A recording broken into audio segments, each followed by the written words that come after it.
20h30 le dimanche est indissociable de son rôle d'Isabelle dans l'auberge espagnole. Depuis, elle a multiplié les films à raison d'au moins 2 par an, enchaînant les succès sans jamais perdre cette fraîcheur et ce capital sympathie auprès du public.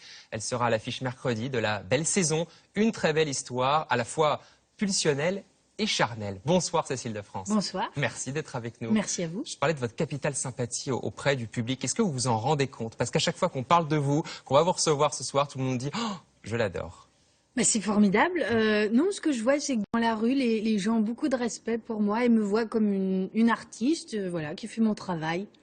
Et c'est déjà pas mal. Ouais, c'est chouette. Alors, le public aura de nouveau l'occasion de vous découvrir à l'écran mercredi, donc dans La Belle Saison, film signé Catherine Corsini. C'est une histoire d'amour entre deux femmes au début des années 70, mais c'est aussi une photographie du combat féministe de cette époque. Alors, on va regarder justement le sujet de Pascal Deschamps et on en parle juste après avec Cécile de France. Regardez. Face à face, des féministes et des anti-avortements. Les femmes enceintes, leurs passagers, c'est la vie. Mon corps n'est pas une voiture! 45 ans déjà, ce fut La Belle Saison. Celui où fleurirent slogans et revendications. Contraception, droit des femmes, droit des homosexuels. À l'époque, les féministes étaient belles, jeunes, drôles, insolentes, et le film leur rend hommage. C'est une vraie révolution dans la sphère intime qui a eu lieu et on leur doit beaucoup de choses. Manifester pourquoi? Pour le droit des femmes. Le droit de pas se faire emmerder dans la rue pour commencer. Le droit de plaisir. On passe qu'on veut, quand on veut, avec qui on veut. T'es pas d'accord? Je sais pas. La Belle Saison, c'est la belle histoire entre Delphine, jeune paysanne homosexuelle montée à Paris, et Carole, professeure d'espagnol, qui abandonne son copain. La Belle Saison, la saison de tous les espoirs. C'est l'époque aussi, toutes les aventures sont permises, elle y va, elle est bouleversée, voilà, elle découvre que c'est la sexualité qu'elle va choisir finalement dans sa vie. Vous faites quoi chez Félix Potin? Ah mais je travaille pas du tout chez Félix Potin, moi. Ouais, j'avais cru comprendre. Non, moi je suis prof d'espagnol. On s'est connus un groupe de femmes. T'es fan de qui? Non, un groupe de poterie pour femmes. Mais du slogan à l'acceptation, du rêve à la réalité, Ça vous laisse 2 heures. il y a parfois un monde. Alors je veux que vous fichiez le camp. Delphine, vous pensez qu'elle serait d'accord avec ça? Cette histoire forte ne pouvait qu'être incarnée par des actrices en état de grâce. La chevronnée Cécile et la débutante Isia. Elle a vraiment été là comme une grande sœur et c'est vraiment quelqu'un de merveilleux. Elle est venue à mon concert et tout. Toujours une joie de la voir et c'est vraiment quelqu'un que je garde dans mon cœur pour longtemps. La Belle Saison, ou comment 2 jeunes femmes qui auraient aujourd'hui 65 ans ont en quelque sorte ouvert la voie. Cécile de France, vous avez 40 ans, vous n'avez pas connu ce mouvement féministe de cette époque et pourtant, dans les interviews que vous donnez, on vous sent très touché par leur combat. Oui, et puis Catherine nous a donné beaucoup de documentation, de témoignages. Il y a pas mal de faits réels qui sont retranscrits dans le film avec d'autres noms, etc. Mais non, ça a été... c'est assez galvanisant en fait d'interpréter une militante féministe et ça a été assez jubilatoire parce qu'elles étaient... Évidemment, c'était une communion et puis il y avait cette joie, cette dynamisme, cette vitalité nécessaire pour ce combat et cette prise de risque. C'était vraiment agréable de jouer cette partie-là. C'est un film sur le féminisme dans les années qui précèdent quand même la loi Veil sur l'IVG. C'est aussi un film où la période où l'homosexualité était considérée comme un crime. Ça aussi, c'est très présent dans ce film. Oui, tout à fait. Il y a même un passage dans le film où l'amie de fille qui fait partie du groupe est internée carrément dans un asile. Considérée comme malade mentale. Voilà, dans un asile psychiatrique. Donc nous, on décide d'aller le délivrer.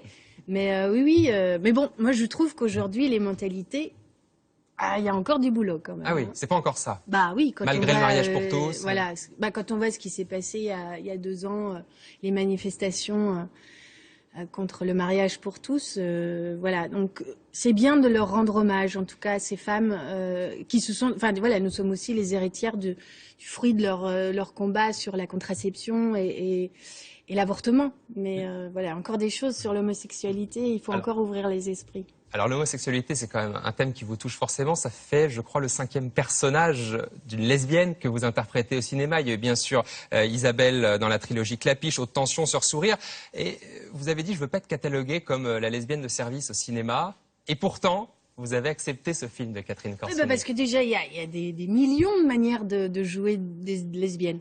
Et puis, quand j'ai lu le scénario, c'est un des plus beaux scénarios que j'ai lu. Donc, je ne pouvais pas refuser. J'étais bouleversée. Et en plus, Catherine a écrit vraiment le rôle pour moi.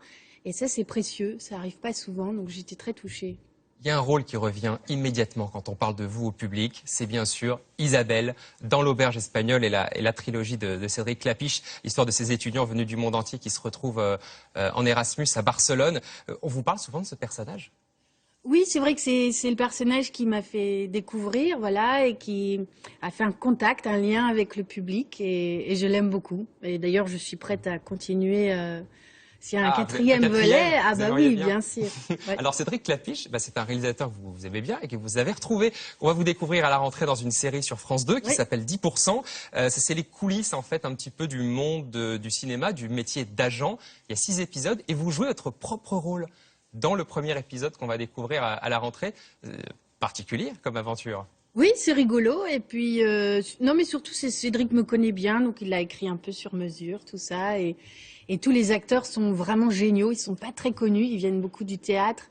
Et vraiment, je suis contente que le public les découvre. Et on verra ça à la rentrée sur France 2. Cécile de France, à 40 ans, vous avez déjà tourné énormément de choses. Vous avez tourné sous la caméra de très grands. Je citais Clint Eastwood tout à l'heure, les frères Dardenne également. Est-ce qu'il y a encore de grands réalisateurs qui vous font rêver?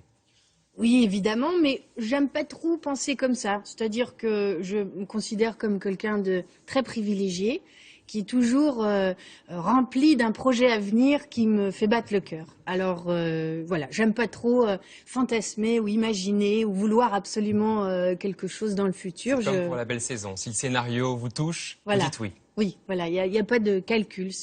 J'écoute mon cœur. Ouais. En tout cas, ce scénario, il vous a touché, il nous a touché également. Ça s'appelle La Belle Saison, signé Catherine Corsini, avec Cécile de France et Isia Higelin également. Et c'est donc à découvrir mercredi dans vos salles. Merci beaucoup.